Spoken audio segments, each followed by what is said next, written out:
Hello, everybody. You are currently listening to Bass Tunes on KUCI 88.9 FM in Irvine. My name is Aryan Salimi, and today we have a very, very, very awesome guest on the show. We got two people from the band Mutation Vacation, a UCI band. This is my first ever interview, and it's great to have it. We got Jonathan and we got Eric. Jonathan is, you're the lead, sort of the lead writer, guitarist, everything of the band, or vocalist.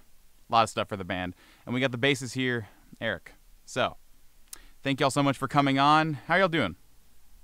Well, great. Yeah, thank you for having us. This all right. is very fun. Yeah, I hope y'all enjoyed the studio and all that stuff. Yeah, okay, well. So, I had y'all on because we had the first EP. Y'all put out the first... Was the MV EP the first thing you guys ever put out officially for the band? Yeah, for the band, that was the first thing we really put out. So, can you move the mic a little closer? Yeah, just a little bit. Yeah. Okay. Neat. Yeah. So how'd y'all start? When did you guys actually start playing? Because I'm curious about that. Because from what I remember talking to you guys, y'all did some live shows before putting stuff out, right? Yeah. So I guess we first met. Well, I guess that we kind of started with some other people. I want to say around January, February. I just kind of wanted to start a band at UCI, and I found some members through a music club on UCI, and we kind of auditioned people. And then kind of over time and months, we went through different members, and then we got a solid group for the EP. So yeah, that's great. So you guys. So were you the one sort of spearheading the band and sort of I want to make this band, let's get some people on board. Hey, we need a bassist who wants to play with us, all that sort of stuff. Did you guys, did you meet everybody just through the audition process, or was there anybody who you knew personally as a friend or something at UCI before you, had the idea to get set up? Because I'm just curious, because I personally, I wouldn't say that I'm in a band, but my high school friends and I, we jam together often. And so, we knew each other, and they just randomly hit me up saying, hey, no, we were on Discord, and they kept spamming me. They're like, hey, can you pick up the bass and play for us? And I was like, and eventually I caved in, and I was like, you know what? Okay, sure, I'll do that. And, I've wanted to actually get something going. My whole idea was to sort of do some sort of performance for, something at UCI. I was like, we had the market night? The night market, that's what it was. Different seasons with the ACCI, but then I heard about Open Jam, which, Jonathan, you were a part of, yeah? yeah. Yeah, it was kind of funny because I asked him to send over some promotional images for the thumbnail, and I was like, hey, I kind of recognize you. Yeah. And he's like, you've ever been to Open Jam? And I'm like, yeah, twice. Because of my school schedule, I couldn't really show up to the meetings without ditching my class, which, I'll ditch some classes, but not all of them, But yeah, we were considering auditioning for Gig Night or whatever, but I'm pretty sure one of us got sick, and we never really, we haven't had that much time because, me and one of the guy who drums, he goes to UCI as well. But, everyone else, they go to, one of them goes to OCC, one of them goes to Fullerton College. We're all, nearby, but, our schedules aren't exactly in link. And I was like, I want to do a certain song cover. And they originally were feeling it, and I don't think they were, which is fair because I wanted to do break stuff. And I wanted to hop on there and just start rapping on there. It would have been fun. I was just trying to shut it down, just go hard. But, yeah, well, so you guys got started around January, February of 2022. Yeah. That's cool. So you were playing in other bands beforehand, right, Jonathan? Yeah. I had another. I'm from Michigan, so yeah. In high school I had another band called Peach Creek, and I did that for a couple of years. And we had an EP that came out. We also had an album that came out last summer, but we all kind of moved away, and we're never really together at the same time in the same area. So. Mm-hmm. Yeah, I kind of wanted to start something out here so I could have something that was more consistent. Yeah. What year are you at UCI? So I'm a fourth year, so I'm just out of here. Did you transfer or? No, I'd been trying to start a band out here for a few years, for a while, and it just didn't really work. And then my junior year kind of worked, but during COVID, I went back home, and then I told my other band, I was like, oh, we should make an album, and then we spent over a year making it. So. And there you are. Yep. Hey, so your first, yeah, How was Michigan? Because, I mean, it's probably a pretty big jump from Michigan to here, as someone who lived in Minnesota until I was like 7. You know, what do you like Michigan more? You like here more? What do you think? I think like almost anywhere you want to go or like trying to have fun or just trying to do anything at all, I feel like California is like a much better place. There's just like so many more things to do. They have a bunch of different attractions, whatever. The weather's better and everything. I feel like I do miss the people. That was what I was going to sort of lead to, because that's exactly how I feel. Because, you know, it's more so for my family than me, because like most of my family friends, like one of my family friends, they moved over here. We moved with them. But that's the one thing my folks always say is that, you know, the people are just different. And, well, of course, Michigan and Minnesota is different. But, you know, they're both the Midwest. People are pretty kind, you know. Midwest it's just hospitality. Yeah, that's what I'm saying, you know. It's that sort of thing. Were you part of the original, the original sort of series of auditions there? Because I know y'all had to switch out a band member because of one of them leaving, right? Right. I was not. I joined the band back in July.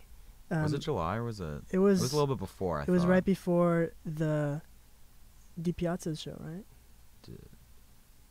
Did you play at what was before DiPiazza's? Kino's. Did you? Oh, was that after that? Kino's was in June, and DiPiazza's was in July. So you played at So we had a couple members, and then a bunch of honestly really crazy things happened. But we ended up needing, or I think we needed like a new drummer and a new bassist. But the drummer was going back home for the summer, and he was going to come back. But we needed like a new like bassist for the foreseeable future. And then I think we just did auditions again. And then Eric was one of the contenders, and then I liked what he had the most, so we decided to go with him. That's pretty neat.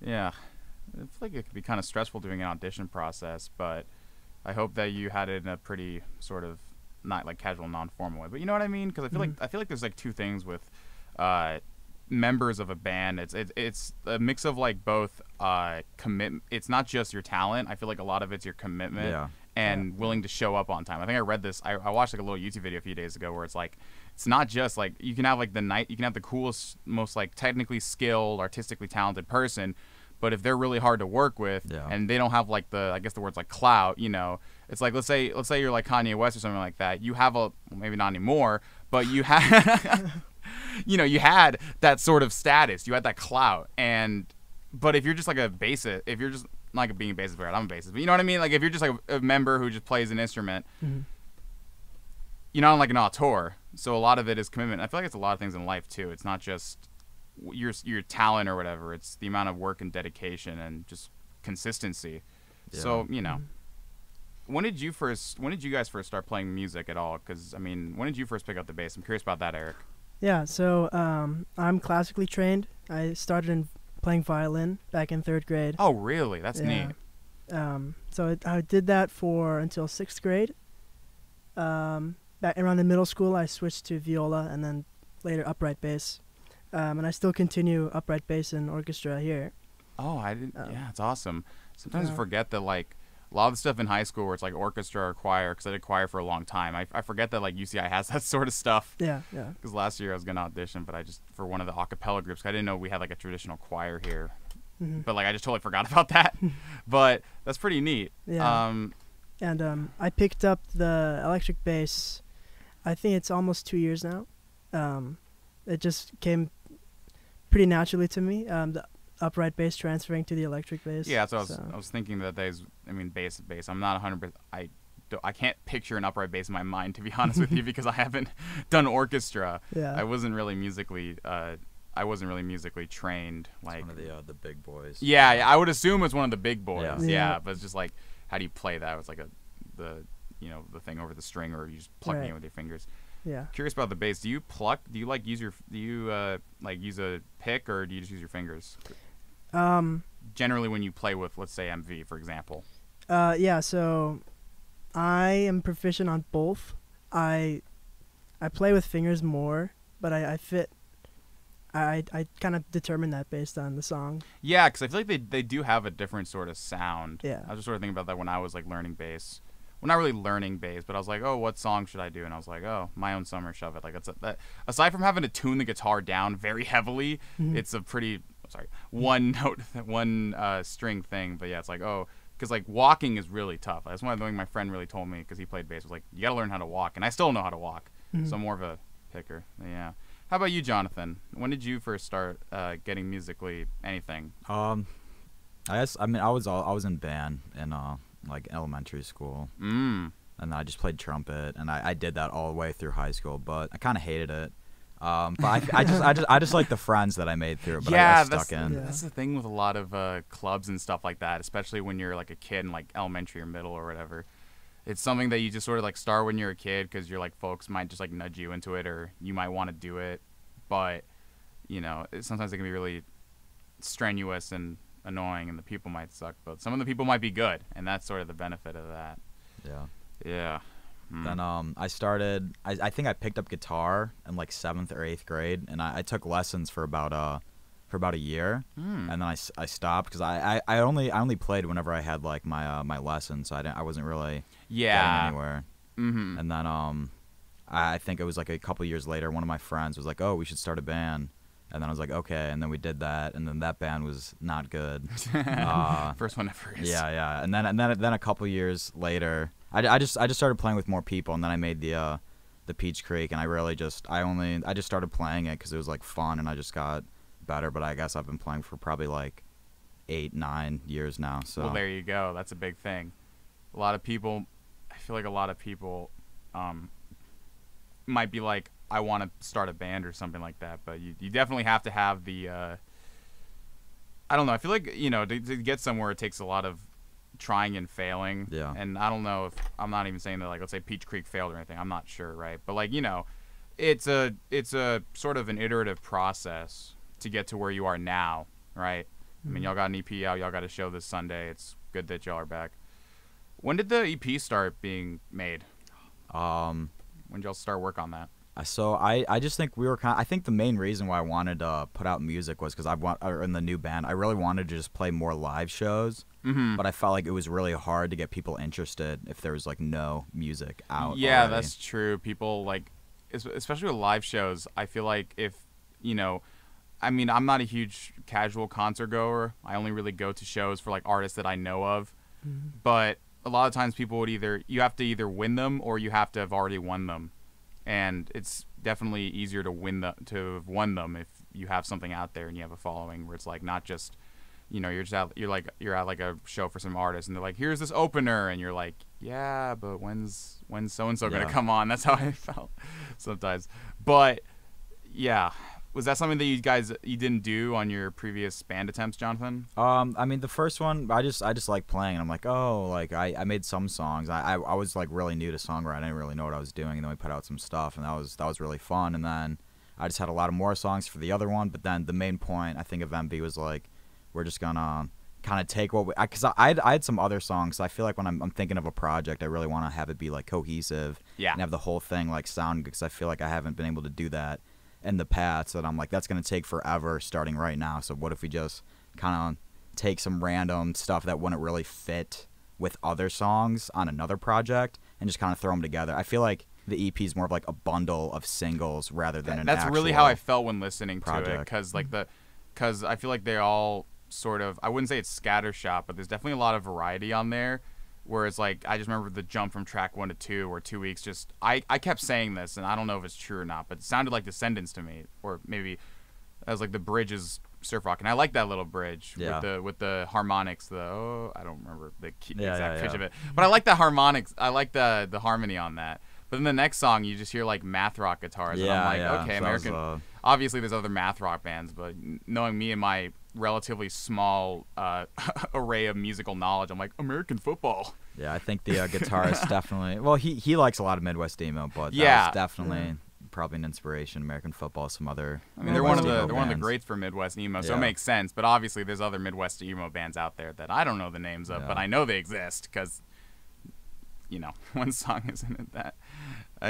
Another funny thing is in the notes was that after the first chorus, the song goes faster on Jumbo Shrimp, which is the second song that I just said sounds like Midwest emo. And I woke up my little dog. I remember saying that to you in the text. My dog was just like chilling with me, and I didn't get the idea to put my headphones on when I was listening to it. I was sitting on my bed listening to it on my laptop. And she woke up, and I was like, oh. Yeah. That's just a random thing. Yeah. So who inspires you guys musically? If there's anybody, any artists? Well, If y'all had to pick a few, I don't know.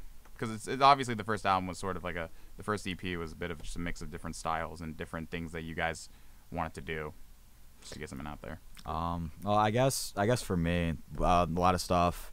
I think probably the biggest inspiration over the past couple of years for me has been like Car Seat Headrest. I really like their Twin Fantasy album, all their other stuff, but I feel like I just like kind of opened my eyes as to what like songs could be, and like you don't have to like it doesn't have to be like a really certain structure at all. And I feel like I just kind of that was probably like my biggest inspiration over the past couple of years. That specific album, yeah. I haven't heard a lot of Twin Fantasy, but I've heard a lot of good things about it, and especially it being very emotionally raw, and I suppose more about, I guess, the emotions and like the situations that sort of cause those albums to be, those songs to be written. Which was it about, like a bunch of relationships or something like that? Yeah, it was one relationship. Oh, it was one. But he made the album actually in 2011 when he Yeah, was I like remember. 17. Yeah, that's something really crazy to me too. How like a lot of big, well-known debuts or whatever come out from pretty young people. Yeah. It's just crazy that like sometimes you're like even someone like I'm just thinking of like how certain bands or whatever blew up like when people were younger or about the same age as me, and I'm not even that, and I'm not the old. I'm 19, so I'm not super. I'm still pretty young, but I'm like, man, like they made like whatever artist I'm really into. They made that when they were my age. Like, what am I doing? Yeah. But of course, people's priorities are different. Yeah, that's pretty neat. So both of you guys are more classical. Classically trained, of course, is that you're trained in classical, but you guys are both sort of doing it in school instead of just like being self-taught. Mm-hmm. That's one of the questions I read there. Yeah. Yeah. What else was I gonna say? Do the lyrics have any not real meaning, but like, do they have any sort of background as a cohesive whole? I know that most of the songs on the EP are, as you said, just like they're more like a few singles put into it. One of them I made in 2019, and I released that. Which and one I was kind of that? redid that. It was The Bad Days. Oh, yeah, Yeah, so that was kind of just that was something I made a long time ago. But I think all the other songs besides the Elbiv Waltz, those are like pretty personal. There's certain people that can be traced to that represent. Yeah, that's those what I was songs, wondering. yeah. That's what I was wondering when I was like, I looked at the lyrics and I was listening to it and I was like, these seem pretty raw. Like, it's Yeah. pretty cool. Obviously, because like sometimes I get the urge to like whenever I think of music to make it about. I tend to make whenever I think of art or whatever I make it tends to be about certain situations that have specific individuals tied to them that they either were an integral part of or is about my interactions or relationships with them, or how they cause it. So I feel like it's a lot of music, but I was just wondering about that because some of these seem, as I said, pretty raw and personal. I respect that a lot. And I think what I also respect about the lyrics is that they take these sort of really potentially specific and personal situations and translating them into something that's, I wouldn't say more accessible, but like can be related to by an audience. And I think that's pretty cool because sometimes when I was thinking of like a project I was making and I was thinking, okay, this is way too raw, and I was like, it wasn't music, but I was like, I could take these ideas and I could take these concepts and I could put them out into a way that one isn't exactly like this is about so and so and whatever, right? But is also about, but it can also be like other people can listen to, and either take solace in like, hey, this person has been through the same stuff I have. I'm not alone in this world. Yeah. Or, something similar like that. That's pretty cool. That was one of the questions. Yeah. What is LBIV? Because I was wondering what the LB. I'm asking that because I saw the rec. I was like wondering because I was curious because one of the questions I was going to ask was what is the record like? How'd y'all distribute it? Because I use DistroKid when I used to make stuff on Spotify and like streaming services, and for DistroKid you can punch in like a label or something like that, like a name, and I think I actually just put Salimi Records. I was like, I don't have a record company. Yeah. I don't have any established business LLCs or whatever. But I'm like, it's me, so I'll do that.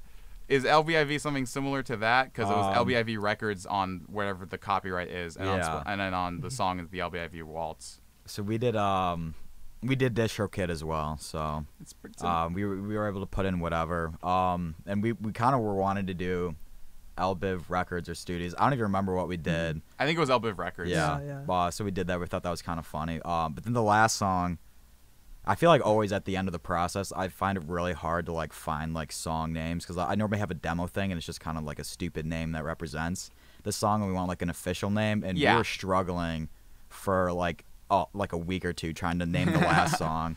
But we've kind of built up this story about LBIV. And it's, I saw you laughing, so I was like, it's gotta be something cool. It's gotta be something interesting. On our Instagram, we kind of built up some of the lore, but the idea is that nobody will truly know what LBIV is, but we believe that it is a sentient being that so is you're like making a whole cult of you're making like a whole mythos around the band. That's pretty good marketing. Even if it was like a joke thing, you could really turn that into something cool. So our one guitarist wasn't able to come down to play for us for this show, so we got a new one. So LBIV kidnapped Thomas. So yeah. Okay. We're trying to save him. The secret LBIV technology. What can you do? Will LBIV ever be defeated, or is LBIV ever just going to be present for the entirety of Mutation Vacation's existence? That's a good question. I think he can be defeated. I think he goes into resting. He might come back at points. He's just sort of always there, willing. Always there. Yeah. To me, LBIV, you like when you kidnap him. I guess you could say that it's I wouldn't, I'm an English major, so I'm thinking stupid analysis stuff, but it's like it could be a metaphor for just any like unfortunate events, anything negative that could happen. That's a very interesting way to look at it. Because you're like, it's like, oh, this bad thing happened. Oh, blame it on LBIV. Exactly.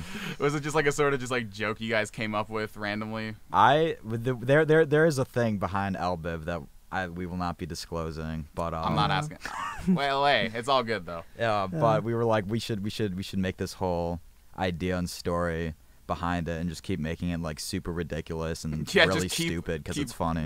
Yeah, you can make like a lore book at some point. I mean, that's what I was thinking. It was just like, I feel like we could just do so much. Like, I think we might. We're saying like, oh, you need to buy a ticket to the show that we have coming up to stop LBIV. And so we're thinking maybe we might do more of an experience at the theater because you can put visuals on the screen, so we might might have some stuff going on. That's pretty neat. Yeah, I couldn't ever what's the word? I would never think that like just 4 letters that I was wondering about what the record label meant. I thought it was gonna be like the initials or something. Had this whole like joke mythos behind it, but I find that really neat because I'm thinking about, I like Lil B a lot, the artist, and he talks about the bass god as like a concept, and he builds himself up in his music and in his tweets as like a cult of personality, and that's sort of different to that, but I always find fictional creations as a use of like marketing really interesting. Yeah. Obviously, it's more of just a joke than anything like that. Do you guys generally just jam and make songs, or do you write that stuff down? Like when you work on stuff to put out? Because my friends and I, we just do like a jam session. We record it, and we're like, if we stumble onto something really good, we're like, oh, stop the recording. We'll just listen to it. Just wondering how you guys do it. Yeah. So, I guess what I was just kind of used to. I'll like come up with like a riff or something I kind of like, and then I guess for most of Mutation Vacation and the other band I was in, I would just kind of go in and put it into like my interface, and then have the DAW set up, and then I would just kind of add that, and then I would go through and add like all the other instruments. So you sort of make that you sort of make it like one. Yeah, I kind of do all of it by myself. And then you sort of just. Do you use like sheet music notation or anything like that when you hand it over to like the other guys, or? So I just kind of use like guitar tab, and I just kind of write it out as best as I can, but it doesn't really. Sometimes it's indecipherable almost. But I just like, I'm like, this is what I play. This is what you can play. So. And then other people could just sort of if you read tab, you can most likely understand it, but sometimes I feel like it's been confusing with what I meant to. So to like tell you Eric, what would to it be do. something very direct? Like would you play like a direct thing of what was written, or would you just sort of like maybe not improvise, but you know what I mean? Add your own Yeah. little flourishes and sort of make it your own. Right. So I get the tab and it's roots. Yeah, it's Um, it could be- Sometimes it's not. Sometimes it's Sometimes not. it's not, but yeah, I like to dance around that and try to make something more, you know, interesting, but still serves the song well. I don't want to go too crazy at that. That's the really interesting thing about bass guitar in general when it comes to a rock band is that I feel like the bass really plays an integral role that a lot of people don't really think about, because I mean the bass and the drums, they're like one cohesive rhythmic backbone to Right. melody, and I feel like I find bassists who can, like, I think of was it Eric Clapton? Who was the guy who did Primus? Was it Eric Clapton? That's Claypool. Claypool. Oh my! Yeah. When did I think of He's my Eric favorite. Clapton? Yeah, because I was thinking of just like I was listening to Jerry Was a Race Car Driver the other day, just Oh, because yeah. from like Tony Hawk's Pro Skater, I knew that from, Uh-huh. and I was like, I can't believe the bassist is like making all of this into a melody. Mhm. I mean, my favorite part of that is the 20-second breakdown where everything just like goes off the rails and it Yeah, the go part. go. I don't know how he makes it sound like a car revving. I watch people do covers of it because I'm like, how do you play this? It sounds like a car revving, and it's just a bass guitar. Yeah. Obviously, in a traditional rock band, you're not.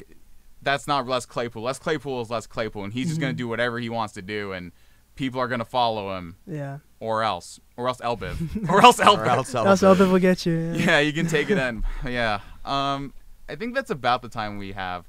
Thank you guys very much for coming on. If you guys want to check out Mutation Vacation, they're a nice. What sort of genres would you describe the EP as, if there's any way you could say it? I don't know, indie rock, garage rock. I think I'm even throwing around the term of jaw rock, so that might be a new Jose New on genre. Froy. Nah, not X. But yeah, if you want to check out some UCI, alternative rock, indie rock, garage rock, with some interesting melodies and a nice little variety of different genres and sounds and ideas, check them out. They got a show this Sunday.